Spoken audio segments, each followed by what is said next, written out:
5, 4.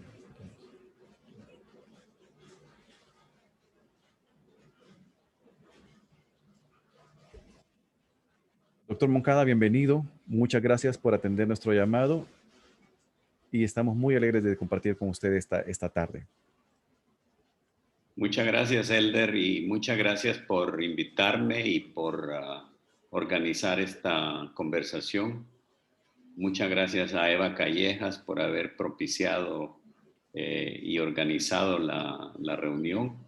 Y muchas gracias a los jóvenes que están aquí. Gusto de conocerlos a todos y espero que tengamos un rato agradable conversando de temas de ciencia. De tal manera que gracias y comencemos. Pues aprovechando que tenemos jóvenes en la audiencia, quiero hacer la pregunta, y muchos de ellos ya saben que van a estudiar una carrera enfocada a la ciencia, sea para estudiar medicina, biología marina, veterinaria o carreras afines. ¿Fue este su caso también? ¿Usted quiso ser científico desde niño? Sí, y ahora le explico la historia, pero creo que hay que decir algo importante en este momento. Se dice con frecuencia que la ciencia es indiferente a los problemas sociales, a los problemas de la gente, de la sociedad. Y yo pienso que los científicos tienen una responsabilidad con respecto a lo que pasa en las sociedades en las que viven. Y hoy más que nunca es necesario ese tipo de conciencia. Mientras estamos conversando, en Honduras está pasando una de las peores desgracias que han pasado en la historia de nuestro país. En este momento, mientras conversamos, hay gente que está perdiendo propiedad, está perdiendo familia, está perdiendo todo lo que tiene debido al golpe de este huracán, que es un fenómeno natural. Y quisiera decir que una de las cosas que marca esta conversación y que quisiera mencionar claramente es que mi sentimiento, mi pensamiento y mi corazón están con la gente que en este momento está sufriendo este desastre natural. Como siempre, los que más sufren son los más desposeídos, los más olvidados, la gente que ha sido apartada y destinada a una vida de pobreza y de desigualdad.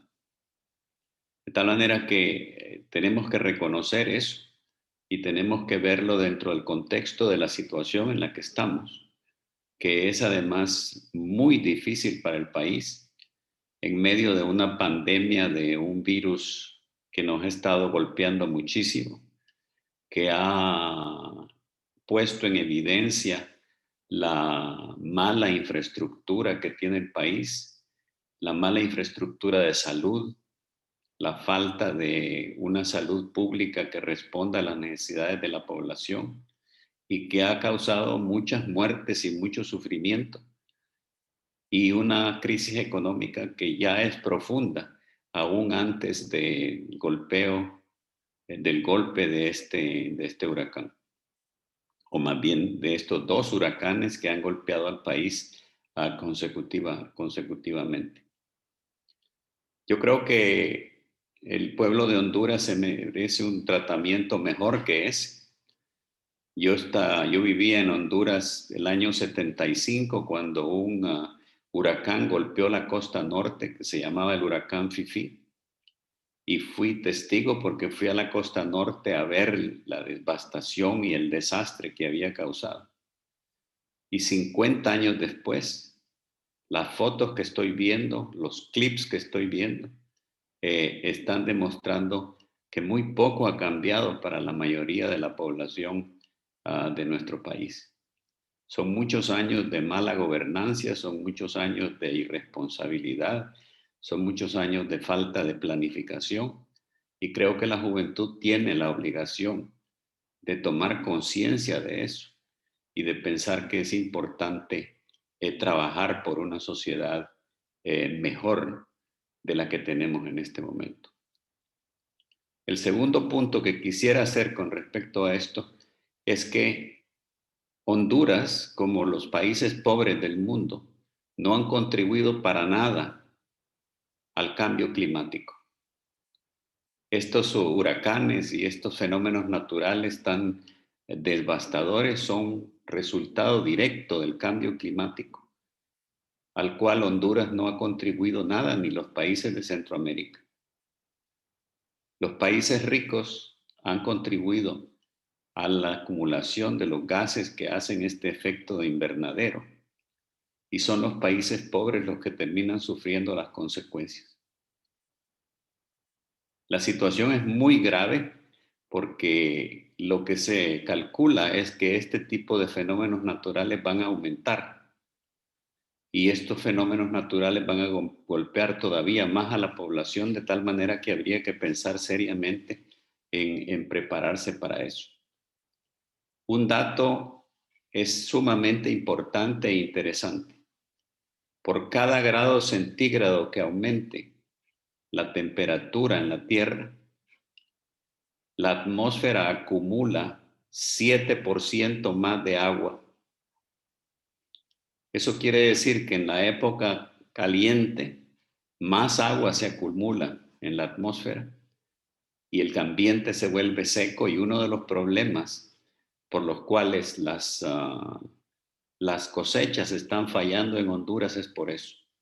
Y se acumula tanta agua que cuando se suelta de la manera en que se está soltando en este momento. De tal manera que hay un cambio en el ciclo del agua tan tremendo que va a afectar a regiones del mundo, entre las cuales una de las más vulnerables es la región centroamericana y Honduras especialmente. De tal manera que quisiera que ustedes entendieran que ustedes son la generación que tiene que tomar conciencia de esto y hacer algo para mejorar las cosas y para mejorar la vida de la gente en nuestro país. Yo desde muy pequeño pensé que, primero, que quería hacer medicina. Segundo, que quería hacer investigación. Toda la vida yo no me acuerdo en ningún momento que haya pensado hacer ninguna otra cosa, sino hacer medicina y hacer investigación. Y cuando finalmente estuve en la Facultad de Medicina y me di cuenta que tenía alguna habilidad y talento para hacer medicina, aún así estaba claro que yo lo que quería hacer investigación, y eso es precisamente lo que me dediqué a hacer. Tuve que salir de Honduras, tuve que ir a estudiar en el extranjero y me quedé ahí trabajando durante muchos años.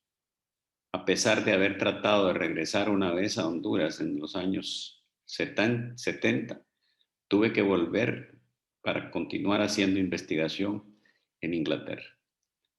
De tal manera que sí, la respuesta a la pregunta de Elder es que sí, desde muy pequeño yo quería ser investigador. Y pues logró cumplir su sueño, ¿no? He cumplido mi sueño, estoy muy satisfecho de haberlo hecho. La investigación científica es una de las dedicaciones, de las cosas a las que uno se puede dedicar más satisfactorias del mundo. Y si uno tiene un talento medio y una dedicación superior y un entusiasmo y una pasión por la ciencia, es lo que vale la pena hacer. Qué bueno que mencionó al principio la conexión entre el huracán y el cambio climático.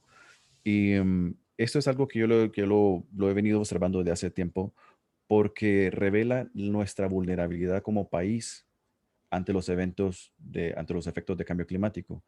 Yo recuerdo una comparecencia que usted mencionó, que tuvo hace un par de años, donde mencionaba el nivel de desarrollo de un país y el capital científico, ¿verdad?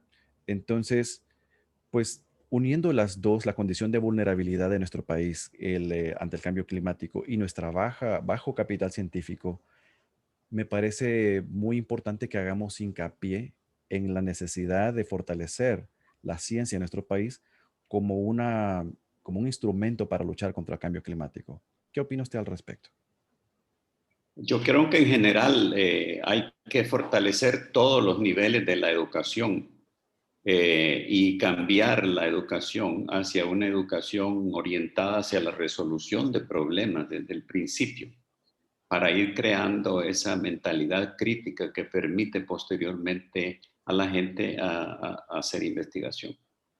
Yo creo que los países nuestros tienen una posición privilegiada con respecto a la posibilidad de desarrollar ciencia alrededor de las nuevas tecnologías, por ejemplo, relacionadas con el cambio climático.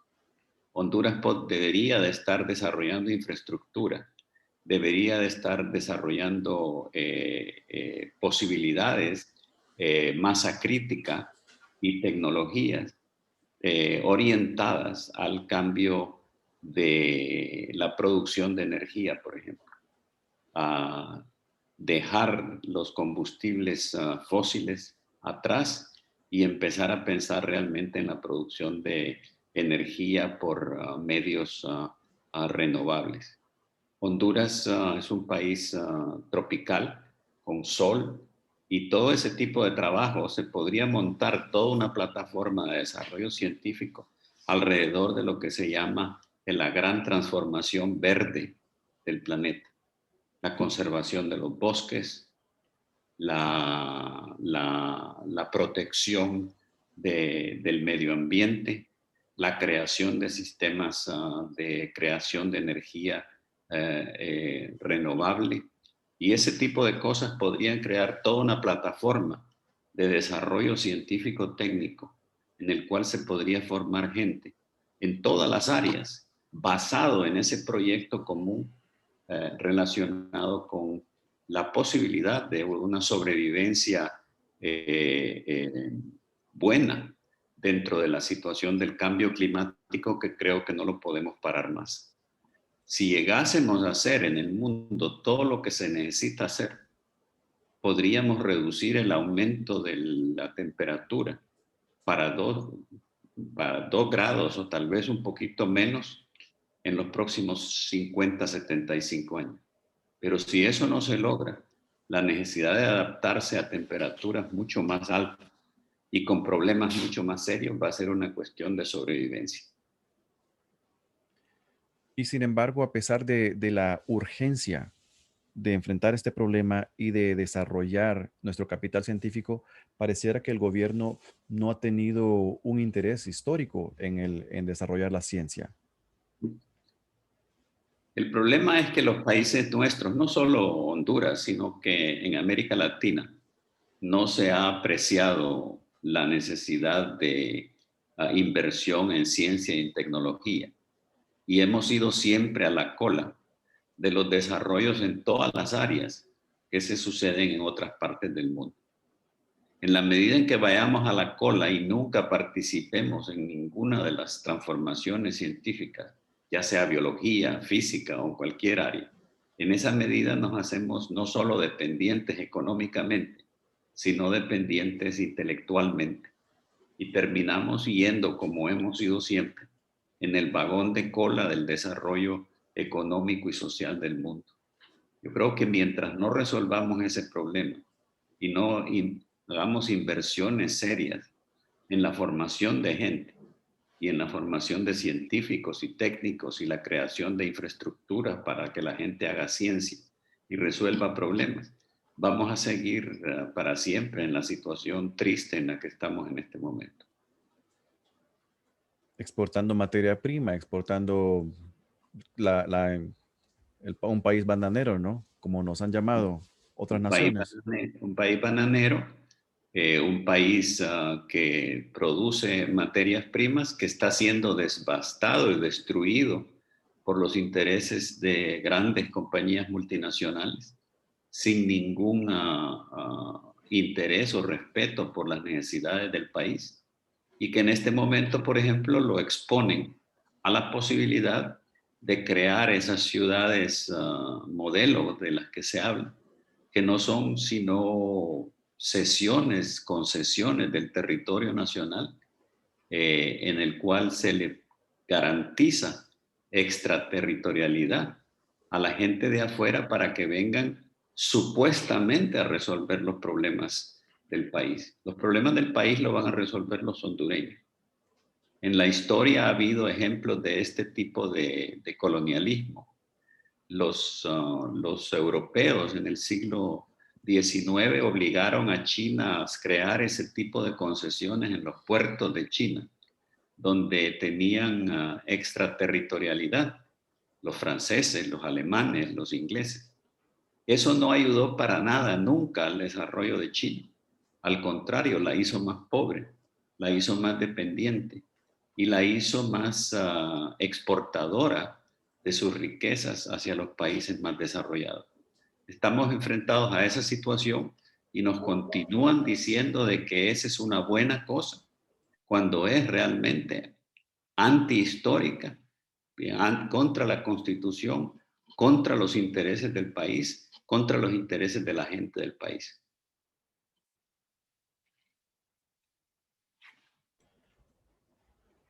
Hablando siempre sobre la degradación ambiental sostenida, ¿no? que hemos experimentado de manera histórica en el país, estudios recientes indican que hay una relación estrecha entre la ocurrencia de pandemias, como la de la actual COVID-19, y la degradación ambiental. Ha habido otros casos, como por ejemplo la ocurrencia del ébola en África por la degradación ambiental también, o incluso el mal del Chagas en Honduras, que es porque las comunidades se acercan demasiado a las poblaciones de animales silvestres y entran en contacto con estos patógenos. ¿Podría hablarnos un poco acerca de la perspectiva entre el vínculo entre pandemias y cambio climático, degradación ambiental? Yo creo que eso es muy claro y además sugiere que esta no va a ser la última pandemia que tendremos, sino que tenemos que prepararnos para situaciones similares en el futuro. Y eso está directamente relacionado con la destrucción de ecosistemas, con la desforestación, con la destrucción de los bosques, de los ambientes naturales en los que viven los animales, que los obligan o a emigrar a los animales a las zonas urbanas o a poner a la gente en contacto directo con animales que tienen patógenos que pueden saltarse de la especie animal a la especie humana. Mientras no terminemos con eso, mientras no empecemos a respetar las fronteras de la naturaleza, tendremos siempre la posibilidad de exponernos a situaciones que van a ser cada vez peores en el sentido de este salto de enfermedades zoonóticas y están directamente relacionados y hay muchos ejemplos de eso con la destrucción de los ecosistemas de los animales y con la exposición de los seres humanos al contacto directo con estas especies. Y sin embargo, pareciera que el mayor esfuerzo está encaminado a encontrar una vacuna contra el COVID-19 que para prevenir futuras pandemias. Yo creo que ese es el problema del énfasis en la sociedad actual. Es decir, queremos crear un problema y después resolverlo, cuando podríamos prevenir el problema para empezar. Yo creo que en la medida en que había un mundo ilimitado, que era grandísimo, donde parecía que nunca íbamos a terminarnos los recursos, eso estaba bien. Pero vivimos en un mundo finito y nos estamos acabando los recursos y las posibilidades. Y siempre la prevención es mejor que el tratamiento.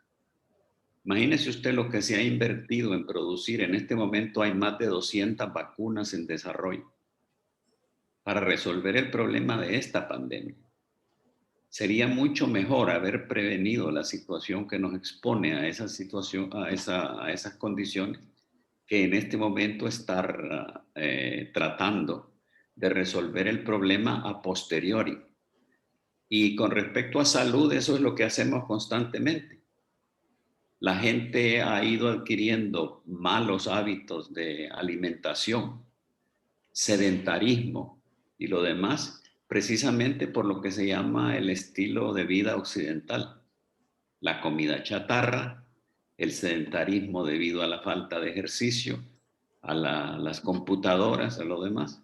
y la gente se vuelve obesa, la gente tiene síndrome metabólico, la gente tiene diabetes tipo 2 y ahora queremos desarrollar medicina para eso, cuando lo que deberíamos de haber hecho es prevenir. La gente debe vivir una vida saludable, la gente debe de hacer ejercicio, la gente debe de evitar comer comida chatarra, la gente debe dejar de fumar, debemos de disminuir la polución ambiental y eso disminuiría la incidencia de esas enfermedades que en este momento nos están ahogando como todas las otras cosas que nos están ahogando. Pero es una situación completamente ilógica. Creamos los problemas y después los queremos curar, cuando sería mucho más barato y mucho más beneficioso para todos prevenir los problemas. ¿Podría comentarnos un poco acerca de su trabajo en prevención de cáncer en Inglaterra? Mire, yo empecé a trabajar tarde en cáncer. Yo he trabajado toda mi vida en el área cardiovascular. Y cuando fui a la Universidad de Manchester hace unos 7 o 8 años, por casualidad terminé siendo jefe del director del Instituto de Investigación de Cáncer de la Universidad de Manchester. Y la primera cosa que me di cuenta es que hacemos eso que les acababa de mencionar. Queremos tratar la enfermedad. Y el tratamiento del cáncer y el seguimiento del cáncer es cada vez más caro y cada vez más complejo. Y los tratamientos que se están desarrollando son cada vez más difíciles y complicados y caros. De tal manera que la gente que puede usar esos tratamientos es cada vez una élite más pequeña que puede pagar por eso. Cuando me di cuenta muy pronto, cuando empecé a ser jefe del Instituto de Investigación de Cáncer, de que el 40% de los cánceres son prevenibles con medidas de cambio de vida, de estilo de vida, con medidas relacionadas con la falta de fumado, por ejemplo, con el uso de vacunas, como en el caso del cáncer del cérvix en la mujer, etcétera. Entonces me pareció que es una locura lo que hacemos también en cáncer. Si pudiésemos prevenir el cáncer a través de ese tipo de medidas, a través de una vida saludable, y si pudiéramos además diagnosticar temprano, de tal manera que podemos curar, porque el cáncer en sus primeros momentos es perfectamente curable, eso disminuiría enormemente la incidencia de cáncer. De tal manera que entonces sí podríamos pensar en los métodos muy sofisticados para una minoría que tiene que ser tratada. Pero es lo de siempre. El 70% de las muertes de cáncer se suceden en los países pobres. ¿Por qué? Porque no tenemos sistema de salud pública, porque la gente no tiene atención, porque la gente no está educada para responder rápidamente a los síntomas, porque no tenemos tratamiento, porque no tenemos sistemas de diagnóstico. La gran mayoría de muertes de cáncer prevenibles suceden en los países pobres, en los países de poco desarrollo o desarrollo intermedio. Y no hay una cultura de prevención tampoco, ¿no? No hay una cultura de prevención, tenemos, eso es en todo el mundo, una cultura de tratamiento. Es decir, eso es lo que crea un desbalance terrible, porque eso hace que, disculpen, eso hace que gastemos una gran cantidad de dinero en tratamiento, muchas veces en tratamientos que sabemos desde el principio que no van a tener un gran resultado y que son muy caros.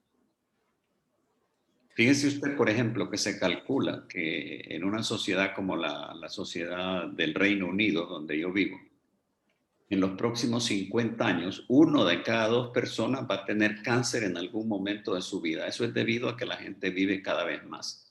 Y la edad sí es un factor importante en el desarrollo de cáncer. Si nos ponemos a seguir a cada uno como se podría seguir con todos los detalles genéticos, hormonales, de diagnóstico electrónico y todo lo que hay, terminaríamos teniendo un Servicio Nacional de Salud que no se puede pagar porque es demasiado caro. Si eso se pudiese prevenir y la incidencia fuese el 40%, entonces se podría realmente pensar en una cosa mucho más lógica. Pero cuesta porque tenemos esa mentalidad de tratamiento, no la mentalidad de prevención. En todo, en la salud, en el cambio climático. Estamos pensando en medidas para adaptarnos al cambio climático. Las compañías multinacionales están produciendo por ingeniería genética semillas que pueden crecer en algo más seco y más caliente. Se están haciendo mejores refrigeradoras, mejores aire acondicionados. Todo eso gasta más energía. Cuando lo que deberíamos de estar haciendo es tratando de no llegar a ese punto. Y de la misma manera estamos construyendo ciudades que no consideran los espacios naturales como áreas de importancia. Y esto nos expone también a pandemias como la del COVID-19. O sea que la cultura hay una clara ausencia de cultura de prevención en todos los aspectos. En todos los aspectos. Ese es uno de los gravísimos problemas de la sociedad en la que estamos viviendo en este momento. Y considerando la actual, bueno, podría escoger, hay para dónde escoger. Tenemos la pandemia del COVID, tenemos la ocurrencia de enfermedad, de vientos, huracanes, tormentas tropicales, sequías. ¿Cree usted que hayamos aprendido la lección con estos dos últimos grandes impactos que hemos sufrido como sociedad, la pandemia y los actuales huracanes? Es Que, hay- decir, que hayamos aprendido la lección y esto despierte una nueva conciencia ambiental o una conciencia para la prevención. depende quiénes seamos lo que usted se refiera a hemos aprendido. Yo creo que en general la evidencia que tenemos en este momento es que si hemos aprendido, estamos aprendiendo demasiado despacio. La crisis climática y los problemas que tenemos están amenazando realmente a la existencia de la civilización humana como la conocemos. Y tenemos muy pocos años para resolver esos problemas.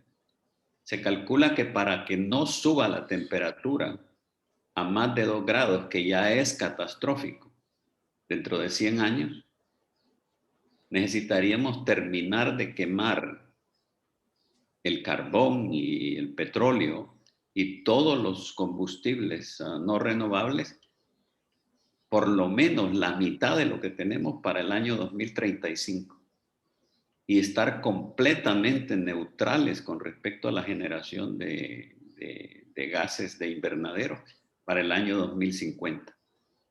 Los acuerdos son esos, pero los acuerdos no No son fuerzan a nada, vinculantes.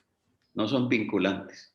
Y la gente no está haciendo, a mí me parece que por el momento, no estamos haciendo ni la mitad de lo que deberíamos estar haciendo como civilización humana, no digamos Honduras, para resolver ese problema y estamos en peligro serio de terminar no solo con la especie humana, sino que en todas las especies animales y vegetales del planeta en los próximos 100 años. Pero no podemos quedarnos con los brazos cruzados. Y me encanta que usted es una persona que actúa, no solo estudia, analiza, sino que también actúa. Y esto pues condujo a crear la Fundación de Honduras Global, que es un esfuerzo para poder contribuir al desarrollo de la nación, a reducir nuestros problemas y generar conciencia. ¿Podría contarnos un poquito acerca de cómo ocurrió la idea de Honduras Global y su... Mire, la idea, y yo lo he contado muchas veces, es una idea que me surgió hace bastantes años, realmente, a principios de los años 90. Yo fui invitado a ir a China por la Academia de Ciencias de China y me encontré con un país que estaba tratando de traer a toda su diáspora para contribuir al desarrollo del país. Y vi cómo estaban creando posiciones para los profesores chinos que vivían en el extranjero para que trabajaran y tenían una puerta abierta. Los que podían venir una semana, venían una semana, los que podían llegar un mes, llegaban un mes, y los que querían regresar a China regresaban y les trataban de reproducir las condiciones de trabajo que tenían en el extranjero para que vinieran a ayudar al desarrollo del país. Y tenía una política amplia y muy activa en ese sentido de traer a su gente de regreso. Y conversando con la persona que era mi anfitrión, le dije, ustedes están revirtiendo entonces la fuga de cerebros. No, no, me dijo, nosotros no estamos revirtiendo nada, nosotros estábamos incubando nuestros cerebros en el extranjero. Mm. En ese momento empecé a pensar que todos los países que habían exportado gente hacia afuera podían estar haciendo un esfuerzo similar. Y fue ahí cuando empecé a pensar en la idea de trabajar con la gente de Honduras que estuviese afuera, que hubiera tenido éxito en cualquier área, no me importaba. En Honduras se necesita tanto. En Honduras se necesita todo, de tal manera que cualquier ayuda es importante. Entonces yo no pensé simplemente en científicos, sino que pensé en gente que tuviera todo tipo de habilidades, científicos, Artistas ingenieros, también. artistas, la parte cultural, los empresarios, toda la gente que pudiera aportar algo a Honduras, que estuviese afuera, debería formar una red que ayudase precisamente a la resolución de los problemas del país. Y pensé en Honduras Global como un conducto, como un cordón umbilical que uniese a Honduras con el resto del mundo. Porque uno de los problemas que tenemos todavía en Honduras en este momento es que vivimos en un país completamente aislado de la realidad internacional y tenemos muy poco contacto y muy poca vivencia de lo que está pasando afuera. Y eso nos mantiene en una situación en la que no podemos ni siquiera algunas veces imaginarnos soluciones que podrían ser importantes para resolver algunos de los problemas del país. De tal manera que la idea de Honduras Global se gestó durante una buena cantidad de años y tenía precisamente ese objetivo, un cordón umbilical lo más amplio posible para asegurar ese tráfico de comunicación entre la gente exitosa de Honduras que trabajase en el extranjero y las necesidades del país. Y siempre he dicho que la mejor gente, los mejores técnicos, los mejores científicos que pueden llegar a ayudar al país son los mismos hondureños, porque tenemos una relación de sangre y una relación emocional con el país. En vez de contratar técnicos coreanos o japoneses, habría que pensar primero en la gente nuestra que puede llegar a ayudar. Y esa es una de las cosas que creo que hemos querido hacer con Honduras Global. Y también inspirar a jóvenes para que puedan desarrollar todo su potencial y de esta manera pues también lograr el desarrollo de como nación, ¿cierto? Obviamente, es decir, el papel de los jóvenes, y eso es lo que traté de decir al principio, es Ujú. absolutamente fundamental. Si los jóvenes no responden y los jóvenes no toman la responsabilidad histórica que tienen, creo que el problema no tiene solución. Nosotros hemos siempre querido tener en Honduras una base fuerte de gente ligada también a Honduras Global, que interactúe con esta gente y una red de gente importante que se comunique con la gente en el extranjero. Hemos hecho varios esfuerzos, tenemos actividades como la Semana Académica que hacemos todos los años, donde llegan estudiantes de los últimos años de las carreras a interactuar con nuestra gente. Hicimos un experimento muy interesante hace 2 años de traer un grupo de estudiantes hondureños en un tour de estudio a Europa, que creo que fue muy exitoso. Y ese tipo de actividades para motivar a la juventud. La juventud tiene en sus manos el futuro del país. Y lo peor que podía pasar es que la juventud sea posteriormente absorbida a esta situación de pobreza y de desesperanza en la que estamos viviendo. Y como mensaje para aquellos jóvenes que aún no han ingresado a la universidad, que todavía no han definido qué carrera van a estudiar, ¿podría recomendarles ¿qué competencias debe tener un joven para poder alcanzar sus sueños, o por lo menos universitarios, y luego convertirse en un profesional de bien para, no solo para Honduras, sino para el mundo? Yo creo que es importante querer hacer cosas buenas, querer ayudar, querer participar. Y segundo, es importante tomarlo en serio. Es decir, hay que estudiar en serio, hay que aprender en serio, no para pasar los exámenes, hay que aprender a resolver problemas y es ahí donde falla fundamentalmente el sistema nuestro de educación. Hay que entrenarse, no en memorizar cosas, sino en enfrentar problemas. Y hay que tomar eso de la decisión de la carrera con calma, porque toma tiempo realmente madurar para la mayor parte de gente lo que quieren hacer. Y yo pienso que es privilegiado, y yo me siento privilegiado en este sentido, el joven que sabe desde el primer día lo que quiere hacer. La mayor parte no sabemos. Mis hijos, por ejemplo, no sabían muy claramente y han tomado algún tiempo en decidir. Eso no es un problema, yo creo que esa es una oportunidad, porque le da la posibilidad a uno de ampliar el horizonte. Es una lástima que en los países nuestros y en Honduras se tenga que decidir tan joven qué carrera es la que se va a seguir. En Estados Unidos hay el sistema del college, que le permite a uno después de la secundaria pasar 2 años explorando qué es lo que quiere hacer, qué es lo que más le atrae, cuáles podrían ser las carreras que son más interesantes para él o para ella. Y en ese sentido, tomar la decisión no a los 17, 18 años, sino a los 22 o a los 21, cuando ya uno tiene una madurez un poco más desarrollada.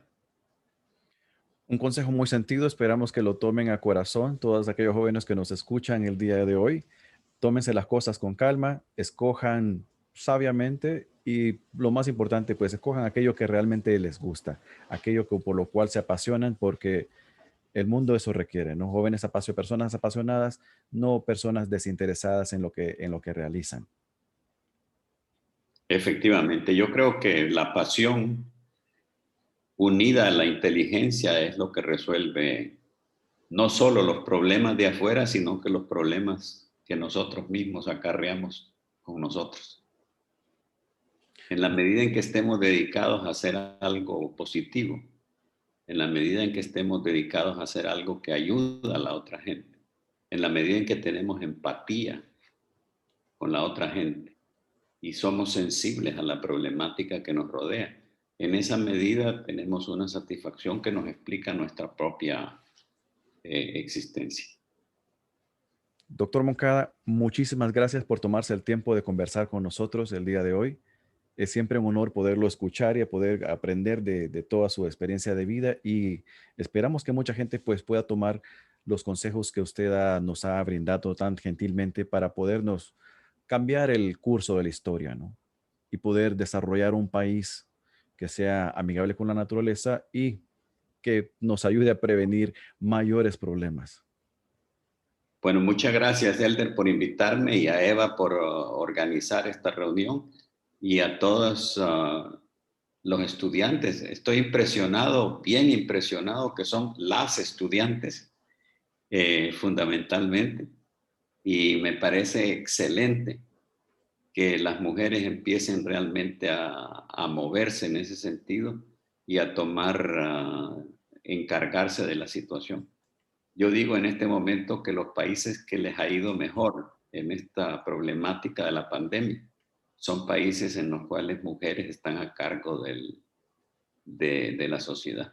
Y uno de los ejemplos que vale la pena que miren es la primer ministro de Nueva Zelanda, que es una mujer joven, excepcional, que está manejando el país de una manera maravillosa. Así es que me alegro que sea un contingente femenino el que esté aquí, porque creo que es donde tenemos más esperanzas. De acuerdo con usted, doctor. Muchas gracias. Un placer.